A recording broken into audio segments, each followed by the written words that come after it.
Hello guys, today I have made one more interesting game in Scratch, and in this game we have to kill the evil witches with the help of spaceship and bullets. So I'll explain the game to you. So this is the bullet as you can see, and this is the spaceship. This is the scoreboard. As we kill the witches with the bullets, the score will increase. So now I will explain the controls to you.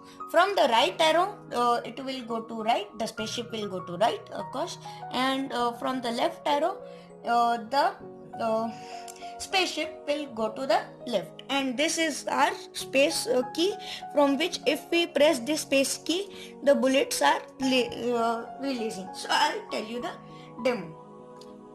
So now I will play this game for you, and this is very interesting game, and also it is little challenging game. As you can see, as I am killing the witch, you can see that how many witches I have killed. So for more interesting games and for more tutorials of games, please like, share and subscribe this channel.